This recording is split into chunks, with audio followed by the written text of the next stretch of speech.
Shri Sachchidananda Sadhguru Sainath Maharaj key జై. శ్రీ సమర్థ రామదాస విజయం అధ్యాయం 49. శ్రీరామ జయ రామ జయ జయ రామ.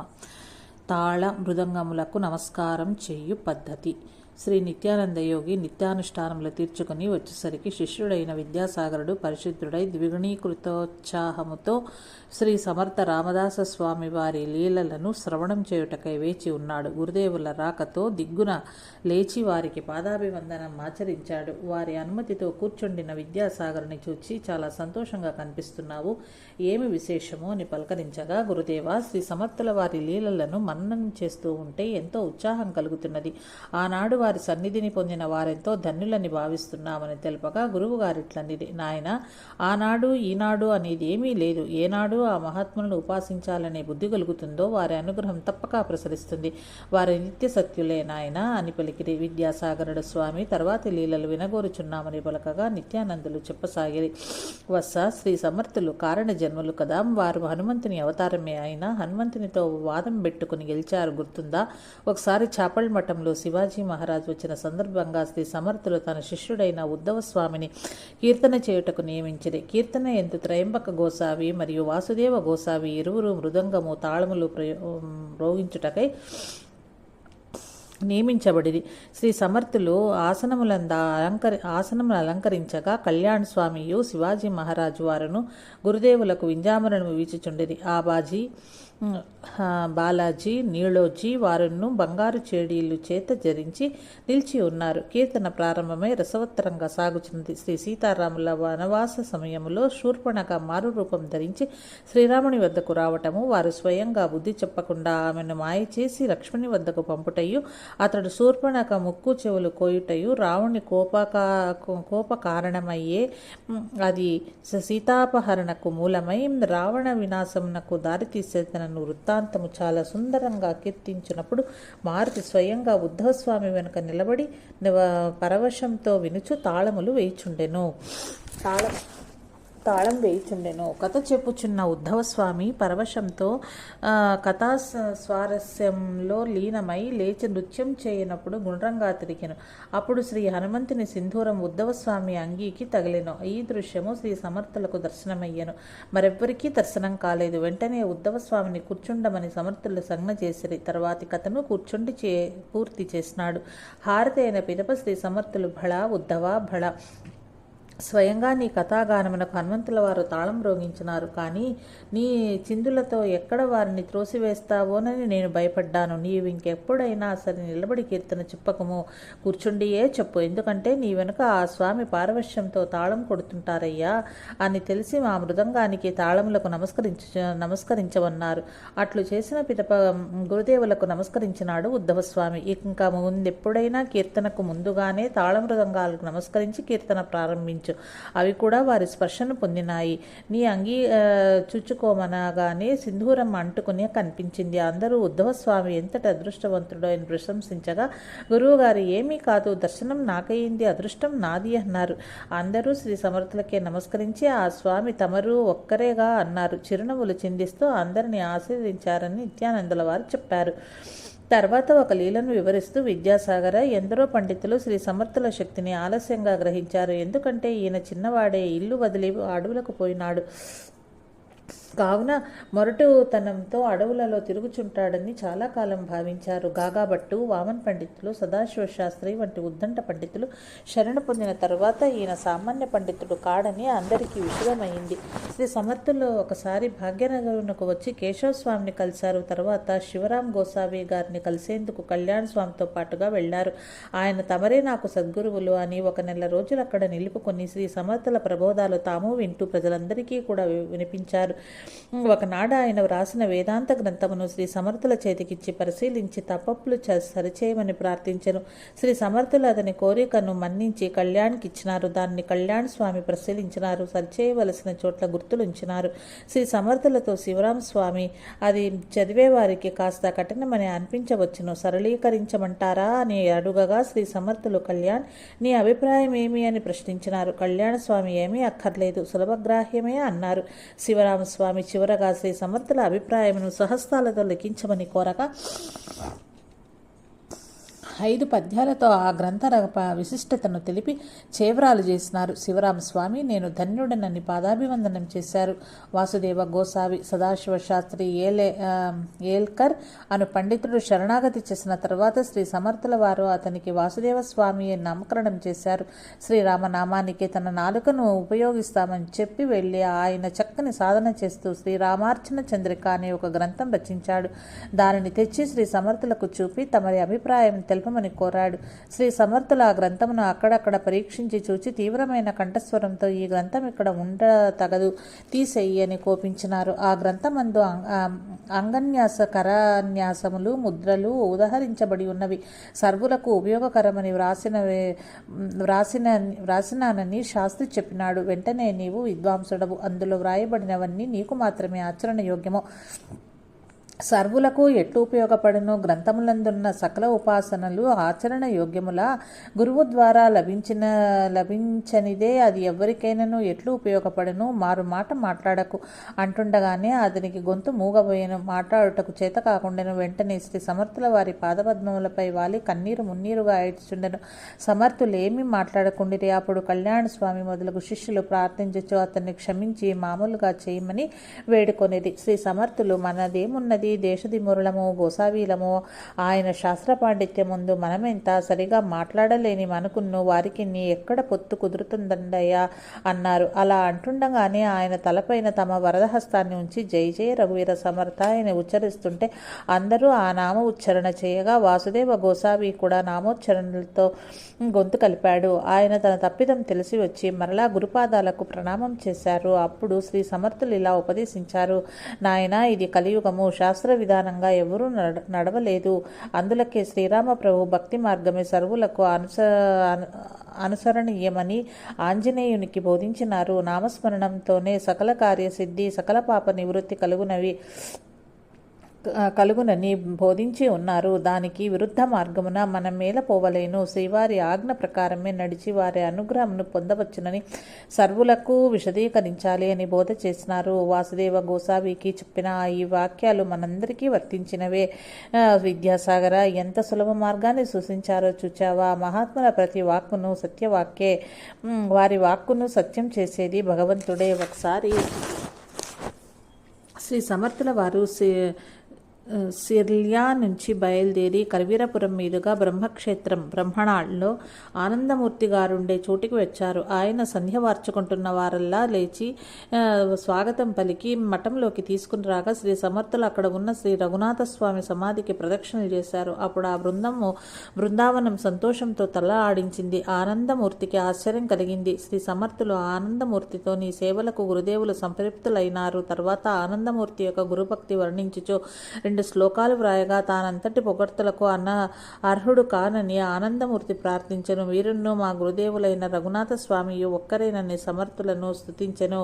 ఇరువురు పరమానందంతో 2 దినములు గడిపి వడ్గాముకు పోయి జయరాంతో కలిసిరి. అక్కడ నుంచి చాపల్కు చేరిరి.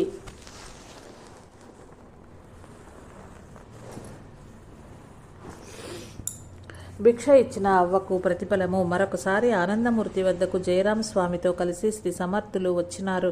రంగనాథ స్వామిని కూడా రమ్మని మానసికంగా స్మరించగానే ఆయన కూడా వచ్చి చేరారు. నలుగురు అనేకమైన ఆధ్యాత్మిక చర్చలు చేస్తూ కొన్ని రోజులు గడిపారు. వారెన్ని నిర్ణయాలు చేసినా అవి ప్రజలకు ఉపయోగకరములై వారిని ఉద్ధరించేవే. తర్వాత కృష్ణానదీ తీరంలోని జ్యోతిబా అనే గ్రామంలో కొన్ని రోజులు ఉన్నారు. ఆ సమయంలో ఆ గ్రామంలో ఒక ముదిసలి అవ్వ ఇంట భిక్ష ఇమ్మని కోరగా ఆమె సాహిత్యం అంతయు సమకూర్చుకుని వంట చేసి వారికి భిక్ష ఇస్తున్నది. అందరూ మహాత్ములు మేము వెళ్ళేటప్పుడు నీకేమైనా ప్రతిఫలం ఇస్తాము అని ఒప్పందమైనారు. ప్రతిదినము ఈ నలుగురు ఉదయమే కృష్ణానదికి పోయి అనుష్ఠానాలు చేసుకుని మధ్యాహ్న భోజన సమయానికి వచ్చేవారు. తర్వాత సాయం సంధ్యకు పోయి రాత్రి పొద్దుపోయాక వచ్చి అనేక విషయాలను చర్చించేవారు. గ్రామస్తులు కొందరు వచ్చి వినేవారు.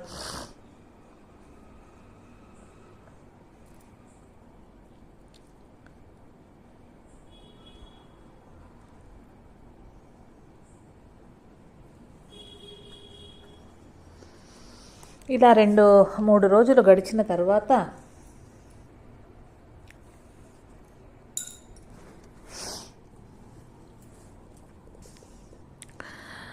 అవ్వ ఒక మాట చెప్పింది. సాధువులారా, మీరు వెళ్ళేటప్పుడు నా బర్రెను దూడను తోలుకుపోయి మధ్యాహ్నం వేళ వరకు నదీ తీరంలో మేపుకొని మీరు వచ్చేటప్పుడు తోలుకొని రండి. దానికి కూడా పొట్ట నిండుతుంది, మంచిగా పాలిస్తుంది అని చెప్పింది. శ్రీ సమర్థులు ఆనందమూర్తి జయరాములతో అవ్వ చెప్పినట్టు చేయండి, మంచి పాలు త్రాగవచ్చు అన్నారు. ఆ మర్నాటి నుండి చక్కగా బర్రెను దూడను తోలుకొని పోయి నదీ తీరంలో వదిలి వారి అనుష్ఠానాలు చేసుకుని మధ్యాహ్నం వేళకు తోలుకొని వస్తూ ఉండేవారు. చక్కగా పాలిస్తున్నది. అవ్వ సంతోషించి ఇలా కొన్ని రోజులు గడిచాయి. సంతోషించింది. ఇలా కొన్ని రోజులు గడిచాయి. ఒక రోజున ఈ స్వాములంతా స్నానం చేస్తుండగా దూడను తోడేలు వచ్చి చంపి లాక్కిడిపోయింది. బర్రెను మాత్రమే తోలుకొని తిరిగి వచ్చారు. సాయంత్రం పాలు పిండుతామని చూస్తే దూడ లేదు. ఏమి స్వాములు, నా దూడను ఏం చేశారు అని ప్రశ్నించింది. జయరామస్వామి, ఓహో చెప్పడం మరిచాను, దూడ ఒక క్రూరముగానికి ఆహారమైపోయింది అని చెప్పాడు. ఆ ముసలమ్మ లబోదిబమని అందరినీ ఇష్టూరాలాడుచూ నిందించడం ప్రారంభించింది. చుట్టుప్రక్కల వారంతా చేరి, ఏమిటమ్మా సాధువులు తేరగా దొరికారని దూడల్ని కాచే పని చెప్పావు, వారేదో ధ్యానం చేసుకుందామని వస్తే వారితో పంచేయించుకోవాలనే దుర్బుద్ధి నీకు పుట్టలేదా? అది నీ కర్మ అని ఆమెను నిందిస్తున్నారు. బర్రె పొదుగు తన్ని పెట్టింది, పాలు పిండనివ్వటం లేదు.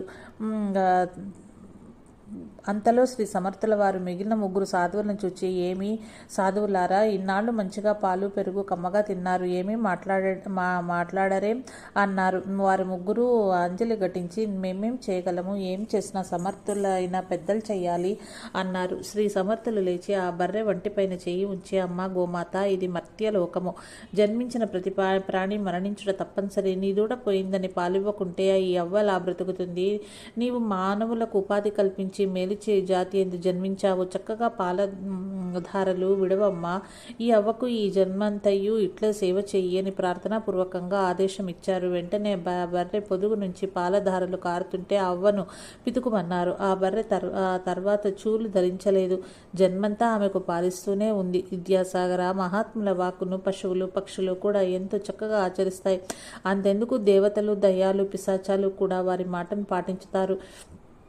ఇక మానవులు మాత్రం అవకాశవాదులు, లాభం ఉన్నవి పాటిస్తారు. ఇష్టమైతే పాటిస్తారు, లేకపోతే వదిలేస్తారు. పాటించితే బాగుపడతారు, లేకున్నా మహాత్ములకేమీ నష్టం కాదు, తామే నష్టపోతారు. నష్టం అంటే ధన నష్టం కాదు, కాలం వృథా, జన్మ వృథా కాగలదు.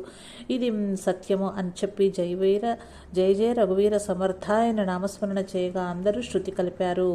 ఉమ్రజ్ గ్రామంలో విచిత్ర సంఘటన. శ్రీ నిత్యానంద యోగీశ్వరులు ఈ శ్రీ సమర్థుల వారిపై దేవతల కృపాకటాక్షములను వర్ణిస్తూ, విద్యాసాగర, ఒకసారి ఉమ్రజ్లో ఒక సంఘటన జరిగింది. కారణం లేదే కార్యం జరగదు.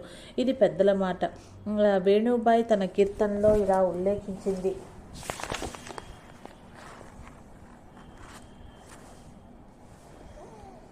ఉమ్రజ్ గ్రామంలో శ్రీ సమర్థులు హనుమంతుని స్థాపన చేసినారు. అప్పుడప్పుడు వారు స్నానమునకు అక్కడి నదికి వెళ్ళేవారు.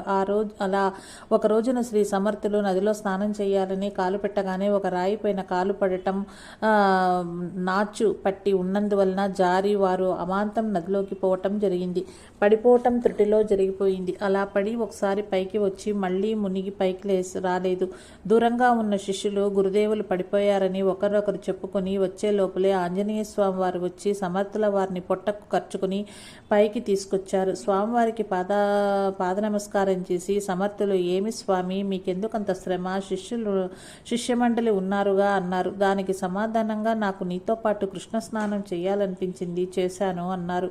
స్వామి, మీ కృపయే ఛత్రఛాయ మాపై నెల్లప్పుడూ ఇట్లే ఉండుగాక అని ప్రార్థిస్తుండగా శిష్యులందరూ వచ్చారు. స్వామి దీవించి అదృశ్యమైనారు. ఏం జరిగిందో అందరికీ చెప్పుచూ క్రిందకు చూడగా ఒక బండపైన శ్రీ ఆంజనేయ స్వామి పాదముద్రయు మరొక బండపైన సగం పాదముద్రయు దర్శనమైనవి. అవి ఇప్పటికీ అక్కడ అట్లే దర్శనమిస్తున్నాయని శ్రీ నిత్యానందులు విద్యాసాగర, ఏ వ్యక్తికైనా మానవ సహాయం కన్నా దైవ సహాయం లభించడం విశేషమని నామస్మరణ చేయించారు. శ్రీరామ జయ రామ, జయ జయ రామ.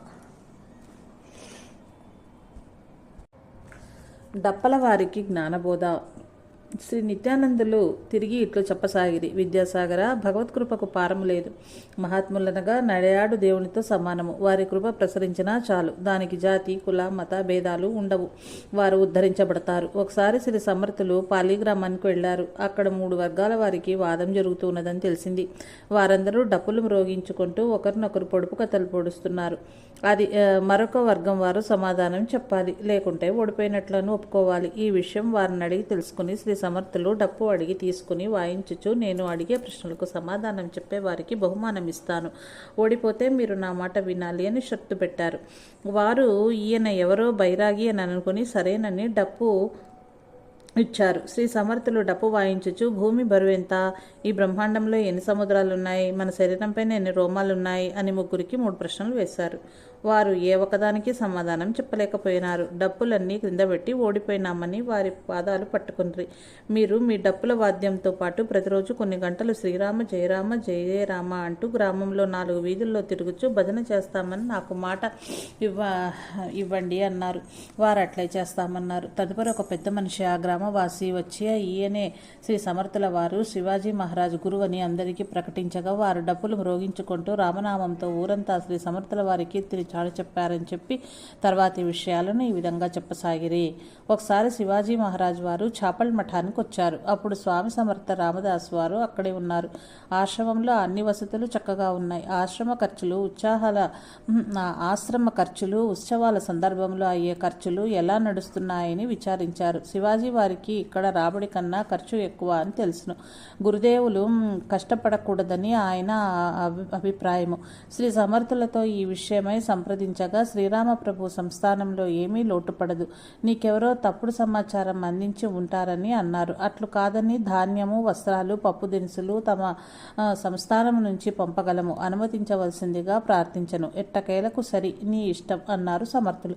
అప్పుడు శివాజీ కర్ణాటక రాజ్యం నందు సుస్థిరత శాంతి స్థాపనకై పోవచ్చు, గురుని ఆశీర్వాదమునకై వచ్చి తినని చెప్పగా, ఇప్పుడు ముందు నీ మనసునందు శాంతి నెలకొన్నదా, పోయి అక్కడ శాంతి స్థాపన చేయించు అంటూ ఆశీర్వదించారు. తర్వాత అక్కాబాయితో, అక్క, రాజాగారు వచ్చిన సందర్భంలో మంచి మంచి మధుర పదార్థాలు ఏమైనా చేస్తున్నావా, మామూలు రొట్టెలేనా, మనం ఏం తింటున్నామో ఏమోనని ఆయన దిగులు పడుచున్నారు, మంచి భోజనం పెట్టి దిగులు లేకుండా పోయి రమ్మని దీవించి పంపు అని ఆజ్ఞాపించారు. తర్వాత ఎంతో సంతోషంతో పంక్తి భోజనంలో కూర్చుండజేసుకుని అనేక చలోక్తులతోనూ పాత కథలు వివరిస్తూ భోజనాలు ముగించారు. రాజావారు కర్ణాటక ప్రాంతం నుంచి తిరిగి వచ్చుటకు 3 నెలలు పట్టింది. గురుదేవుల దర్శనం పొందాలనుకుంటే వారు పరళిలో ఉన్నట్లు తెలిసింది. సకల వస్తు జాలము తీసుకుని పరివార సమేతంగా వచ్చి గురుదేవులకు పాదపూజ చేసుకుని స్థిమితంగా 2 రోజులు గడిపి తదుపరి దేవి భవానీ దర్శనం పొంది తర్వాత రాయగడకు వెళ్లారు అని చెప్పి ముందు కథనిట్లు చెప్పసాగిరి. నిరంజన్ గోసావి. విద్యాసాగర, ఒకసారి శ్రీ సమర్థ రామదాస స్వామి వారి దర్శనం కొరకు కహ్వాడ్ నుంచి కొందరు బ్రాహ్మణులు బయలుదేరి వస్తుంటే ఒక జోషి గారి కుమారుడు 12 ఏళ్లవాడు మీరెక్కడికి పోచున్నారని ప్రశ్నించను. వారు శ్రీ సమర్థుల దర్శనానికి పోచున్నామని చెప్పగా తాను కూడా వస్తాను అన్నాడు. మా తండ్రి గారికి చెప్పి వస్తానని పరుగున పోయి చెప్పాడు. ఆయన నేను కూడా వస్తానని వచ్చాడు. అందరూ కలిసి చాపలు చేరుకున్నారు. శ్రీరామనవమి నుంచి పూర్ణిమ వరకు ఉత్సవం పూర్తి కాగానే అందరూ తిరిగి వెళ్ళారు. కానీ ఆ బాలుడును తండ్రి ఉన్నారు. చైత్రకృష్ణ పాఠ్యమి ఉదయం శ్రీ సమర్థుల సభ తీర్చి ఉండిరి. కళ్యాణ స్వామి ఉద్ధవస్వామి ఛత్రము చామరములను ధరించి ఉండిరి. శివాజీ వారు వారి ఆసనంలో కూర్చుండి ఉన్నారు. వారి మంత్రులందరూ వింజామరులు పూని ఉన్నారు. ఆ సమయంలో తటాలన 12 సంవత్సరంలో బాలుడు వచ్చి శ్రీ సమర్థుల పాదాలపైన వ్రాలాడు. మీ శరణు కోర్చున్నాను, మీ వరదహస్తం నా శరణున ఉంచి నాకు అభయం ప్రసాదించండి అని వేడుకున్నాడు. అందరూ ఆశ్చర్యంగా చూస్తున్నారు. శ్రీ సమర్థులు, నీకొచ్చిన కష్టం ఏమిటి చెప్పు, మన శివాజీ మహారాజ్ ఇక్కడే ఉన్నారు, నీకేం అన్యాయం జరగనివ్వరు అని పలికి, నీదే ఊరు, నీవెవరి వాడివి అని ప్రశ్నించారు. మాది నావుగావ్, నేను జోషి గారి పుత్రుడనని చెప్పారు. లెమ్మనగా లేవలేదు. అప్పుడు కళ్యాణ స్వామి శ్రీ సమర్థుల వారికి వినతి చేశారు. బాలుడు చిన్నవాడే కానీ సంస్కారం గొప్పది, తమరు ఆశీర్వదించవలసిందే అన్నాడు. సరేనని అతని తలపై చేయి ఉంచి లెమ్మనగా లేచినాడు. నాకు దీక్షను ప్రసాదించి అనుగ్రహించండి, నా పేరు నిరంజనుడు అని చెప్పాడు. ఆ బాలునికి స్నానం చేయించి ఒక నూతన ధోవతి ఇప్పించారు. కళ్యాణ స్వామి చేత ఒక మాల ఇప్పించి లోనికి తీసుకుని వెళ్ళి శ్రీరామమూర్తిని దర్శింపచేయమని ఆజ్ఞాపించారు. అలా దర్శించుకున్న కొంతసేపు అతడు కన్నులు మూసుకోగానే గజాననుడు దర్శనమిచ్చాడు. అమాంతంగా ఆ మూర్తి ఎగిరి వచ్చి తనపైన పడినట్లు అనుభూతి కలిగిందని బయటికి పరిగెత్తుకుని వచ్చేశాడు. భయపడవలదని అతనికి అభయం ప్రసాదించి, నీవు కహ్వాడుకు పొమ్ము, ఇంటి వద్దనే గజానని మూర్తిని ధ్యానించుము, ఆయన అనుగ్రహం నీకు తప్పక లభిస్తుంది అని చెప్పి పంపినారు. అతనికి మాఘశుద్ధ చతుర్దశి రోజు గజాననుని దర్శనం లభించింది. ఆ బాలుడే పెద్దవాడై నిరంజన స్వామిగా శ్రీ సమర్థుల శిష్యకోట్లో ఒకడైనాడు. మానవ ప్రయత్నమా ప్రారబ్ధమా ఏది బలమైంది? శ్రీ నిత్యానందుల వారు శిష్యుడైన విద్యాసాగరునికి శ్రీ సమర్థుల బోధనా చిత్రత గురించి చెప్పనారంభించారు. శ్రీ సమర్థుల వారి బోధలన్నీ అనుభవ పాఠాలే. అవే శాస్త్ర పాఠాలకు కూడా అన్వయమవుతాయి. ఒకరోజు శ్రీ సమర్థులు శిష్యమండలి మధ్యన కూర్చుండి ఉండి సద్విషయ చర్చ చేయున్నప్పుడు సుఖ దుఃఖాలు ప్రారబ్ధం వల్ల కలుగుతాయా లేక మానవ ప్రయత్నం వల్ల కలుగుతాయా అనే విషయం చర్చకొచ్చింది. కొందరు ప్రారబ్ధం అన్నారు, కొందరు ప్రయత్నం అన్నారు. శ్రీ సమర్థులు ప్రయత్నించకుండా ఉండలేరు, అంతేకాని ప్రయత్నించిన ప్రారబ్ధం నందు లేనిచో లభించదు, ప్రారబ్ధం నందు ఉన్నచో ప్రయత్నించకున్నను లభిస్తుంది అన్నారు. వెంటనే కళ్యాణ స్వామి, గురుదేవ, ప్రయత్నించిన మీదట ప్రారబ్ధ యోగమే ప్రాప్తించును, ప్రయత్నమే చేయకున్నచో ఎట్లు లభ్యమగును? ఈ విషయం నాకు బోధపడకున్నది అన్నారు. ఎవరి అభిప్రాయం వారిదని శ్రీ సమర్థులు ఆ రోజు సభను చాలించారు. కొంతకాలం తర్వాత ఉన్నట్లుండి ఒక రోజున అకస్మాత్తుగా శ్రీ సమర్థులు, కళ్యాణ్, రంగోబాతో మాట్లాడక చాలా రోజులయ్యింది, ఒకసారి చూడాలనిపిస్తుంది, మనం ఇద్దరం కలిసిపోయి వద్దాం పదా అన్నారు. వారు పాదుకలు ధరించారు, మెడలో ఉత్తరీయము, చేతిలో కబండలము, చంకలో యోగదండము ధరించారు. బయలుదేరారు. కళ్యాణ స్వామి చంకలో జోలే శ్రీ సమర్థుల వారి పూజా సామాగ్రి తీసుకుని బయలుదేరాడు. అత్యంత వేగంగా నడుస్తూ పోతుండగా నిగడి నుంచి శ్రీ రంగనాథ స్వామి 20 మంది శిష్యులతో బయలుదేరి వార్దా గ్రామ శివార్లలో గుట్టల మధ్యగా వస్తున్నారు. ఆయన సకల భూషణాలంకృతుడై శ్రీ సమర్థుల దర్శనానికై వస్తున్నారు. సకల ఆయుధాలు ధరించి ఉన్నాడు. శ్రీ సమర్థుల వారిని దూరం నుంచి చూచి గుర్తించి గుర్రంపై నుండి దిగి నడిచి వచ్చుచున్నారు. అదిగో రంగోబా వచ్చేశాడు అంటూ మరి 4 అడుగులు వేగంగా వేశారు. శ్రీ సమర్థులు ఫోండా అను గ్రామ శివార్లలో గల గుట్టల వద్ద కలిశారు. రంగోబా, మేము మీ దర్శనానికే బయలుదేరి వస్తున్నాము అని సమర్థులు అనగా, మీకు ఏ కోరిక కలిగిందో నాకు కూడా అదే కోరిక కలిగి బయలుదేరానని రంగోబా అన్నారు. సరే, కానీ మన ఇద్దరి అభిలాషలు ఒకటే అయితే, ఇద్దరం సాధువులమే అయితే, నీకు నాకు వేషంలో తేడా ఉంది కదా, విలువైన రాజదుస్తులు, ఆభరణాలు, ఆయుధాలు, వీరునిలాగా గుర్రంపై స్వారీ, ఇదంతా జనుల దృష్టిలో వైభవమే కదా అన్నారు సమర్థుల వారు. మహారాజ్, ఇదంతయు మీ నిర్ణయం ప్రకారమే జరుగుతున్నది. ఇవి ధరించాలనే కోరిక కానీ అవసరం కానీ నాకేమీ లేదు. మీరు నా గురుదైవము, మీరు చెప్పినట్లు నడుచుట నా విధి అని రంగోబా సమయస్ఫూర్తితో పలికారు. శ్రీ సమర్థులు, బహు చమత్కారివే. సరే, ఈరోజు ఈ గుట్టల పైననే ఉండి ఇక్కడే భోజనం చేయాలి, ఈ రాత్రికి కూడా మనం ఇక్కడే ఉండాలి అన్నారు. నేను కళ్యాణ్ స్వామి గ్రామానికి పోయి భిక్ష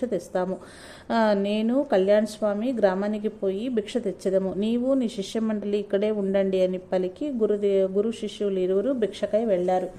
రంగనాథ స్వామి తమ ఆజ్ఞకు భద్రుడను అని హామీ ఇచ్చారు. కొద్దిసేపటికి ఎండ ఎక్కువై దాహం కలిగింది. శిష్యులందరూ దిగువనున్న నీటిలో నీరు త్రాగి గురువుగారికి కూడా కొన్ని నీళ్లు తెచ్చి ఇచ్చినారు. అంతలో ఆ మార్గం గుండా రామచంద్ర పంత్ అను అమాత్యులు వేరే గ్రామానికి పోవచ్చు. ఈ గుట్టపైన ఎవరో దారి తెలియక నిలిచి ఉన్నట్లున్నారు, పాపం అక్కడ నీరు కూడా దొరకదు అని భావించి పోయి వెంటనే స్వామివారికి పాదాభివందనం చేసి, ఏమి స్వామి, తమరి గుర్రానికి ఏమైనా అయిందా, ఎందుకు ఇలా కొండ గుట్టపైన ఎండలో కూర్చుని ఉన్నారని పరామర్శ చేశారు. స్వామి నవ్వుతూ, శ్రీ సమర్థుల వారి ఆజ్ఞ అందుకని కూర్చున్నాను అన్నారు. ఆయన వెంటనే శ్రీ సమర్థులు ఇక్కడికి వస్తారా అని అడిగాడు. అవును, పోండా గ్రామానికి భిక్షకై వస్తారు అని చెప్పగానే పరమానంద భరతుడే రామచంద్ర పంత్ తన సైన్యంతో సహా క్రింద నదీ స్నానం చేయించి తాను చేసి అందరూ పైకి వచ్చి వారితో తెచ్చుకున్న గుడారాలు వేసుకుని నిరీక్షిస్తున్నారు. శ్రీ సమర్థులను, కళ్యాణ స్వామిను, రంగనాథ స్వామి ఎక్కడా, వేరెవరో కనిపిస్తున్నారే అని కళ్యాణ్తో అంటుండగానే ఆ సైన్యం మధ్యలో నుంచి రామచంద్ర పంతును, రంగనాథ స్వామిను గబగబా ముందుకొచ్చి శ్రీ సమర్థులకు నమస్కరించి వారిని తోడుకొని వచ్చి ఉచితాసనంలో కూర్చుండింపజేశారు. ఏమిరా రంగోబా, నేను నిన్ను ఎండలో కూర్చుండమంటే నీవు నీడలో కూర్చున్నావు అన్నారు. దానికి రంగోబా, ఇదంతా తమరి ఇష్టానుసారం జరిగిందని భావిస్తున్నాను, నాదేమీయో లేదు అని సమాధానం ఇచ్చారు. అప్పుడు రామచంద్ర పంతు గారు జరిగిందంతా విపులంగా విన్నవించారు. కళ్యాణ్, సుఖ ప్రారబ్ధమనగా ఇదే. రంగనాథ స్వామికి ఎక్కడికెళ్ళినా సుఖం ఆయన వెంట వస్తుంది, చూచావా? ఇందులో ఆయన ప్రయత్నం ఏమైనా ఉన్నదా అనగానే కళ్యాణ్ స్వామి గురుదేవులకు నమస్కరించి, తమరు ఆనాడు చెప్పినప్పుడు నేను వ్యతిరేకంగా మాట్లాడుట చేత ఇప్పుడు అనుభవపూర్వకంగా నాకు పాఠం చెప్పినారు, ధన్యుడను అని ఆ విషయాలన్నీ అందరికీ విశదపరిచారు. వారు తెచ్చిన భిక్షను రామచంద్రపన్ సైన్యం కొరకు తయారు చేసుకున్న పదార్థాలతో కలిపి ఆనందంగా అందరూ భుజించారు. తర్వాత ఆ రాత్రికి అందరూ అక్కడే ఉన్నారు. రాత్రి సమయంలో రఘునాథ స్వామి చేత కీర్తనను చేయించారు సమర్థులు. అందరూ సంతోషంతో విన్నారు. ఇటువంటి సాధు సంగమం కృష్ణవేణి సంగమం వంటిది. ఈ పవిత్ర జ్ఞాన జలంలో మేమందరం స్నానం ఆడితిమని ఆనందంతో మర్నాడు ఉదయం లేచి శ్రీ సమర్థుల వారితోనూ రంగనాథ స్వామితోనూ వీడ్కోలు తీసుకుని రామచంద్ర పంత్ సైన్యంతో పన్హల్ విశాల్గఢ్కు ప్రయాణమైపోయినారు. తర్వాత శ్రీ సమర్థులను కళ్యాణ స్వామియు రంగనాథ స్వామితోనూ శిష్యులతోనూ నిగుడికి పోయి అచ్చట ఆనందంగా ఆధ్యాత్మిక చర్చలతో పరబ్రహ్మ తత్వానుభూతులను పొందుచు కొన్ని రోజులు గడిపి తిరిగి రంగనాథ స్వామిని కూడా తీసుకుని పరళికి వచ్చి అక్కడ కొన్ని రోజులు సద్విషయ చర్చలు జరిపి శిష్యులకు బోధలు చేసినారు అని నిత్యానందుల వారు చెప్పసాగిరి. విద్యాసాగర గురు శిష్యులు అరణి వంటివారు. అరణి అంటే యజ్ఞం కొరకు 2 కర్రలను మదించి అగ్నిని పుట్టిస్తారు. 2 కర్రల మధ్య రాపిడికి అగ్ని పుట్టినట్లు గురు శిష్యుల మధ్యన చర్చల ద్వారా జ్ఞానాగ్ని ఉత్పన్నమై సర్వులకు ఉపయోగపడుతుందని చెప్పి శ్రీ నిత్యానందుల వారు తర్వాతి లీలలన్నిటి చెప్పసాగిరి. మహాత్ములు వారి పని ఏదో వారు చేసుకుంటూ పోతూ ఉంటారనగా అందరినీ ఉద్ధరించే పనే వారిది. కానీ కొందరు మాత్రమే ఉద్ధరించబడతారు. అది ఆయా జీవుల పుణ్య ఫలాన్ని బట్టి ఉంటుందని తెలిపి శ్రీ నిత్యానందులు జయ జయ రఘువీర సమర్థ, శ్రీరామ జయ రామ జయ జయ రామ అని స్మరణ చేయగా అందరూ శృతి కలిపారు. ఇది విద్యాసాగర శ్రీ నిత్యానంద యోగి సంవాద రూపంలో శ్రీ దత్తాత్రేయ సంప్రదాయ శిష్య పరంపరలోని శ్రీ శ్రీ శ్రీ స్వామి విఠలానంద సరస్వతి మహారాజ్ విరచిత శ్రీ సమర్థ రామదాసు విజయంలో 49వ అధ్యాయం సంపూర్ణం.